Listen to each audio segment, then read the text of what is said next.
Welcome back to another episode of Demi-Chan. I could do with some just light-hearted comedy right now. This should do the trick.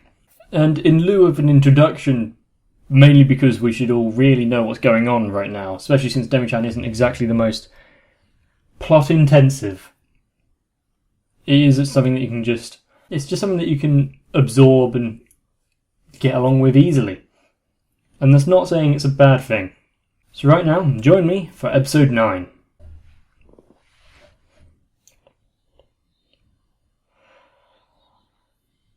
I wonder if the intro sequence is going to be updated anymore. I know I've said it before, but I'm not sure what other kind of revelations are going to be made present.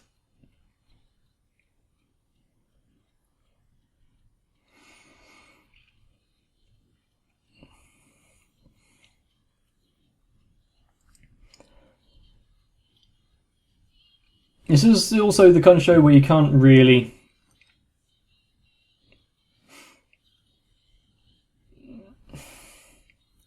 make predictions about what's going to come up.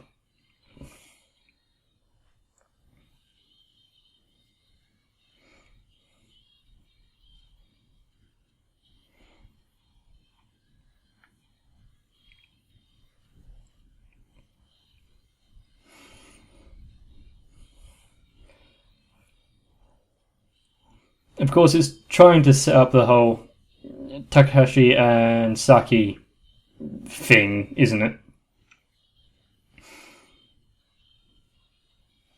But whether or not they're actually going to try and follow through with that, or he's going to be too addicted to his work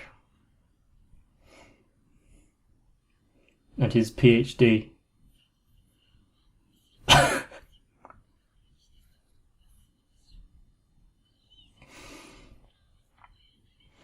So even though she's quite drunk, she holds conversations with herself about she should stop drinking. Obviously because the bear is acting on behalf of Takahashi-sensei.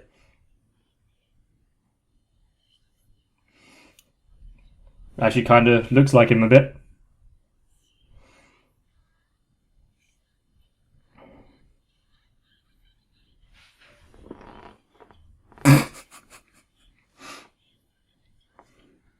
What is she doing with the triangle ruler?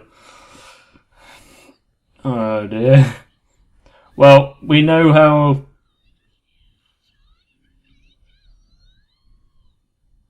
Well, she's got a vivid imagination.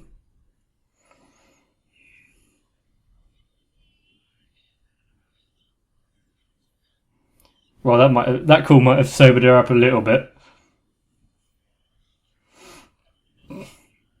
She's not exactly lying there, so well done.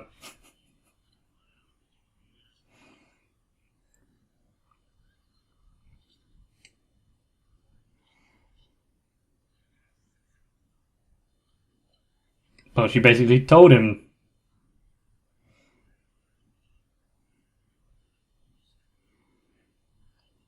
Mm-hmm.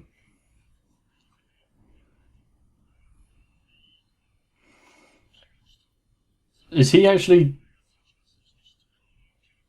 trying to get her to use her powers or to act more on her own behalf?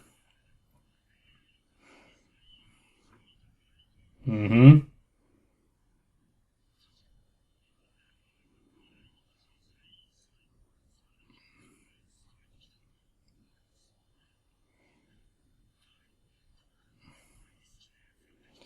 I'm not sure I agree with this. Why is he trying to get her to use her?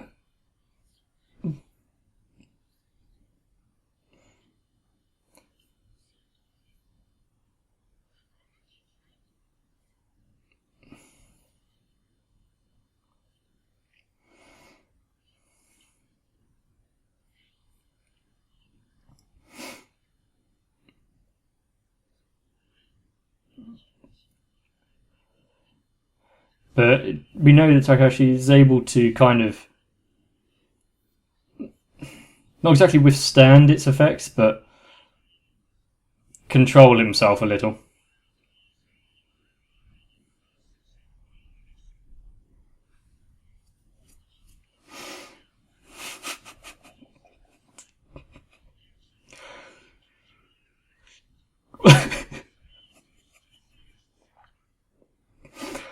But he's so oblivious and engrossed in his own work.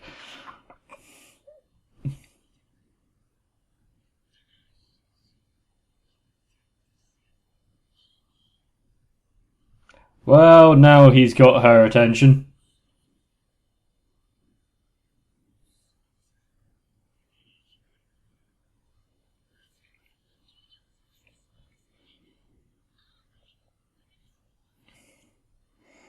That's cool. I wonder how much those kind of shortbreads cost. You know, artistic stylings.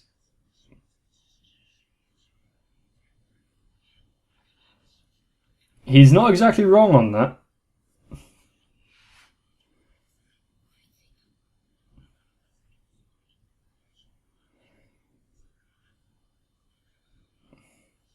Mm-hmm.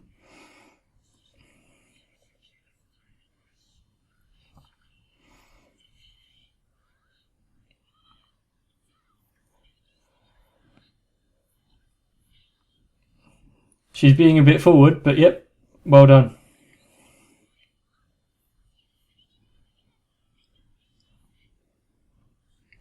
Yeah, fair enough. That's the reason why she's always wearing a tracksuit.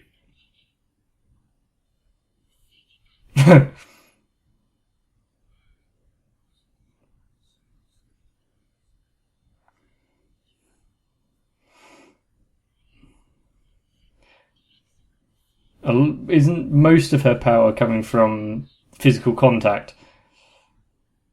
Or when she's asleep? Yeah, exactly.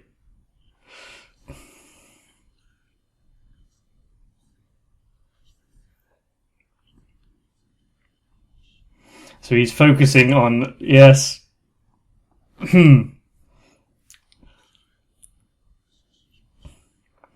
I think it's. I think most of us know exactly what he's doing right now. Hmm.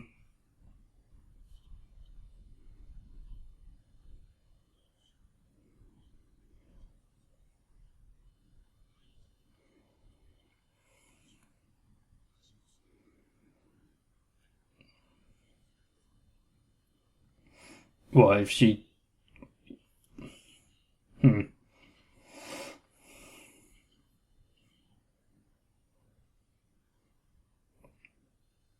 Sure. The aphrodisiac effect is basically just an exaggerated version.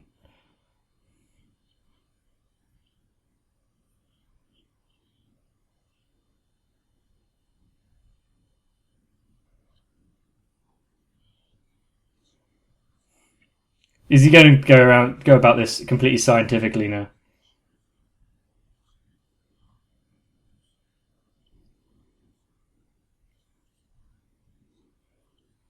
Hmm.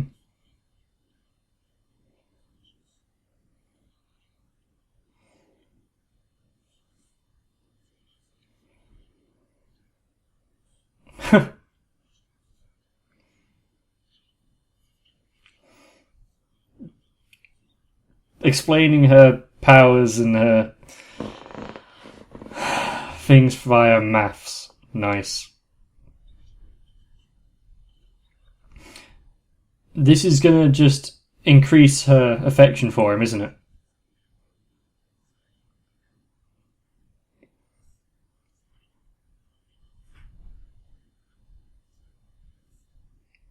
Very well put.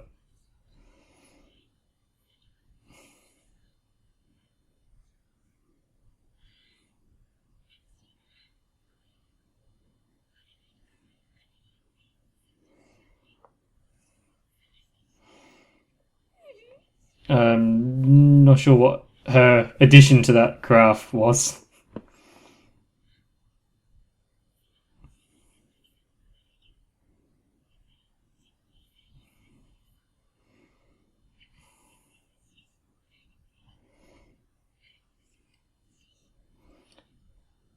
Yeah, fair enough. I mean, purposely using it after she was against it originally, kind of went against what she had planned, wasn't it?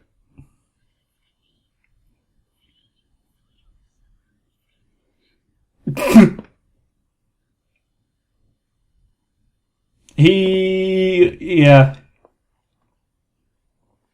that got him. Well, she got the embarrassed look she wanted. How are we going to deal with this situation?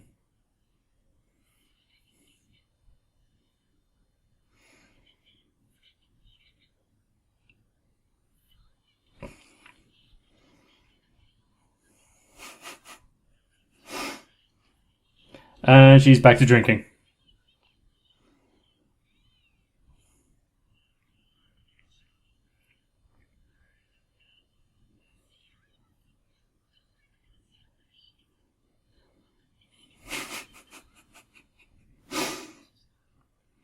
And what happened to Kurtz? Has he been put to use on some police business?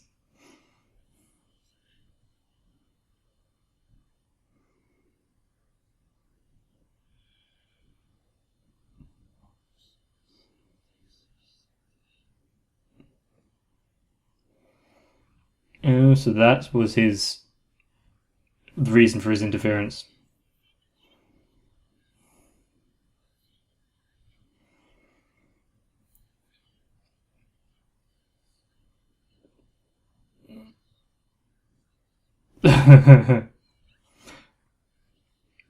Did she know that Yuki was standing there? And also, she's a Demi. She doesn't really need a reason to talk to him. That by itself is enough.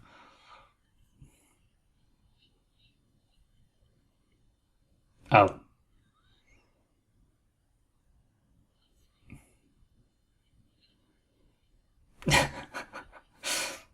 Looks like some shady business transaction there.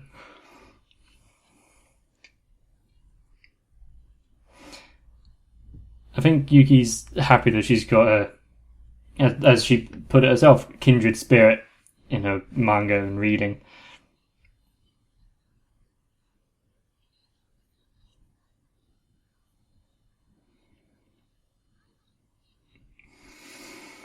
So he went through a bit of trying to get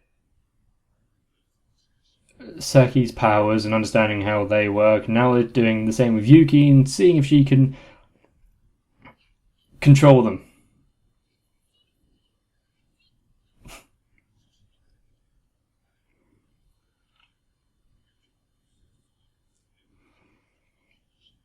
Yeah, we know that so far.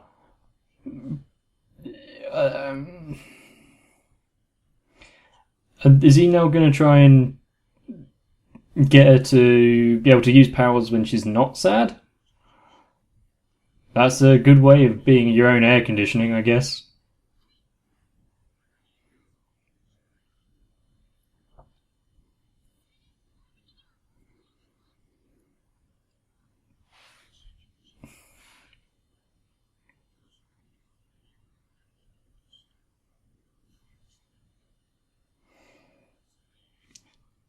Pretend that she's sad to try and control. I don't think she can trick her own functions like that.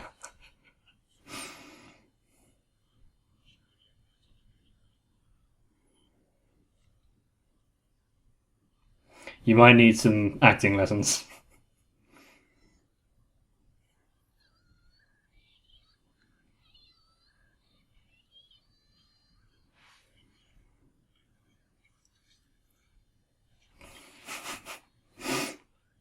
Is that what she thinks being sad is?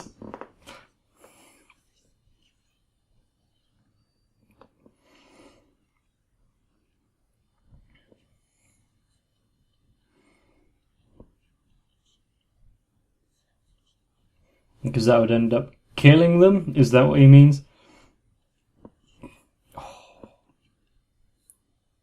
Nice, actually explaining it in a almost pseudo-scientifical way. Hmm.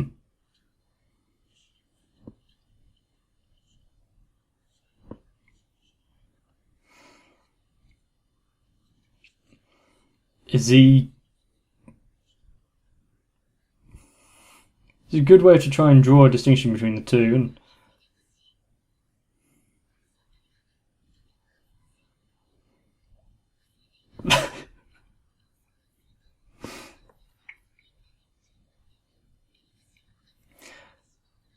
yeah, he does get a bit engrossed in his own research. Then again, he hasn't really had the kind of boundaries that other people might have, especially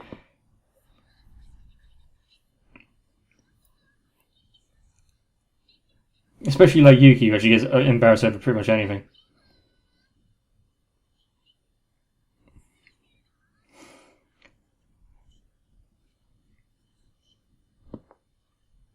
Don't tell Hikari that we're trying to get her to control her powers, especially to create cold air. She'd never let go in that case.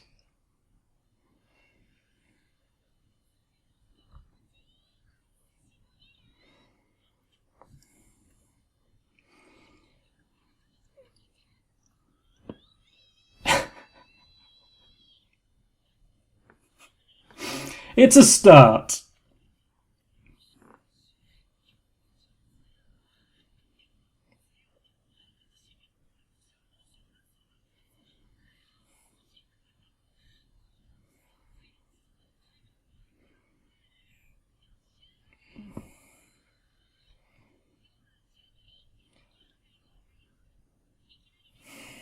Go on, dude. There are certain issues that come like if you stare.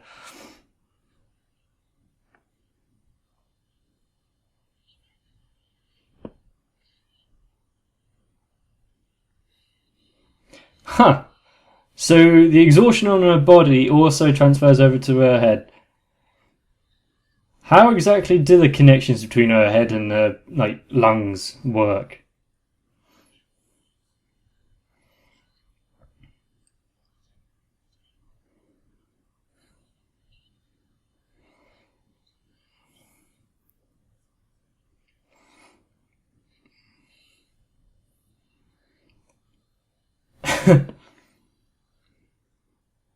They're not exactly used to much exercise and the heat.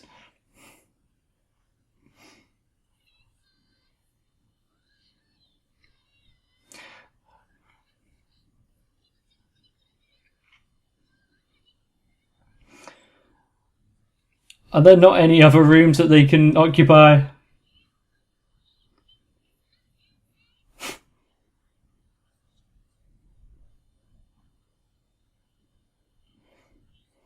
Since he is the biology professor, I guess.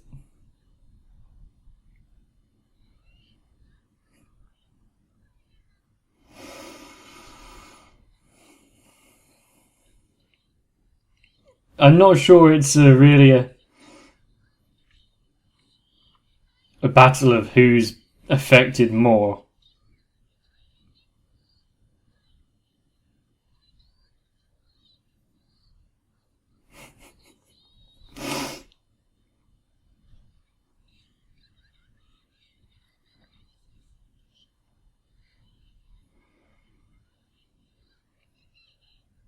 But,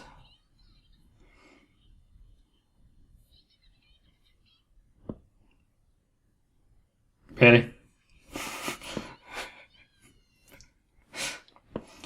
Can you really order around a teacher like that? Even if you are on, friendly terms.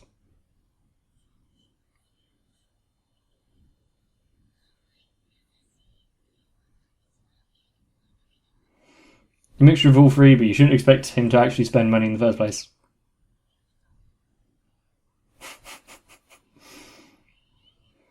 Tiring or embarrassing?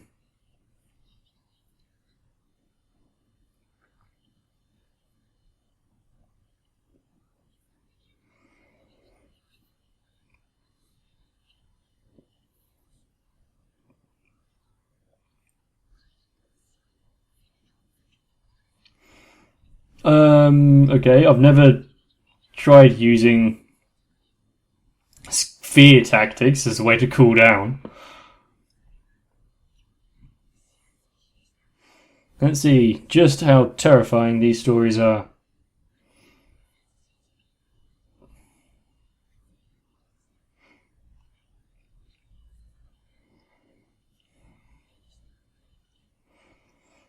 So what, is this going to be a story about claustrophobia?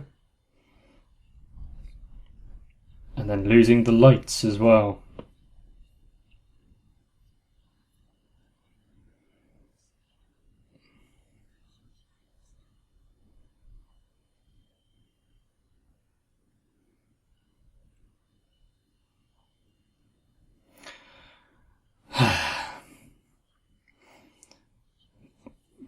Seeing a body would be fine.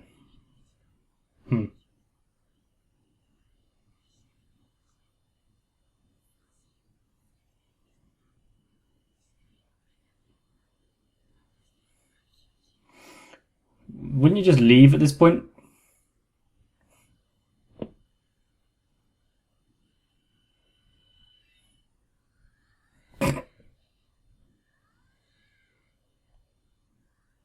Terrifying.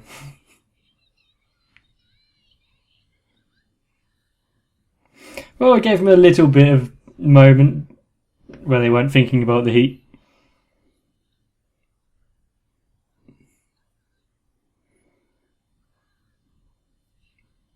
So yes. Why is she wearing it then? And she did say that she was sweating, but not on the palms. Oh.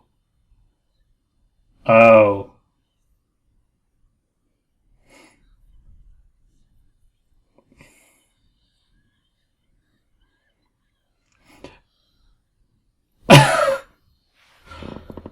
I wonder what that symbology means.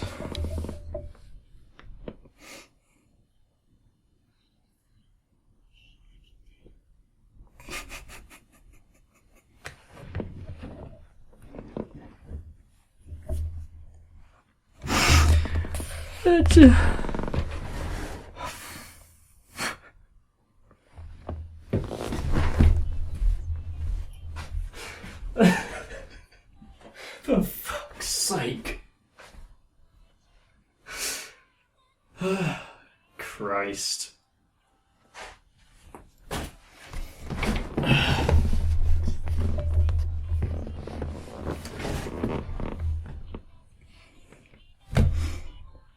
Seriously, what can I say about that?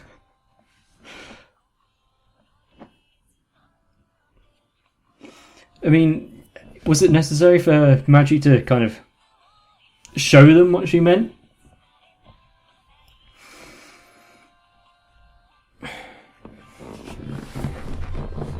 I mean, surely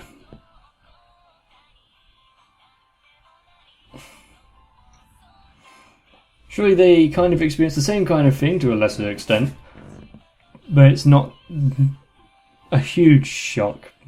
But then again, you got to get in that classic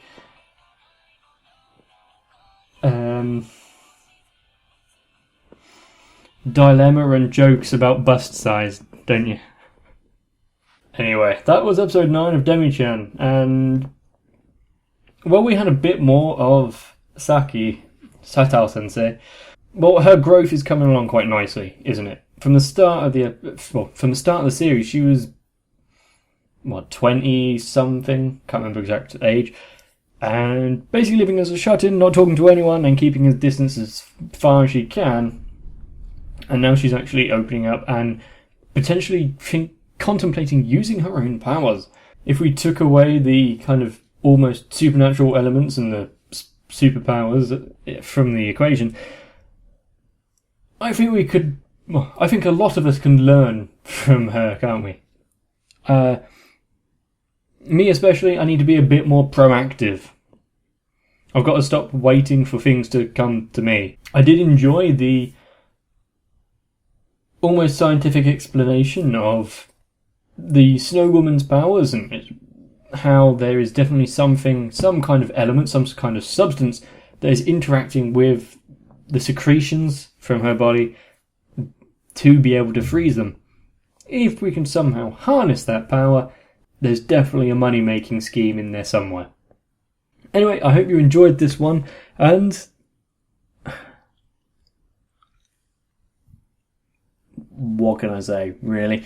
If you don't want to miss out on any more that are coming in the future, make sure to subscribe to the channel, and liking the video can never really hurt, can it? There's really not much that I can think about adding right now to the whole explanation on how I'm thinking, or, you know, there's not really any kind of hidden subplots, at least none that I'm really overly alert to.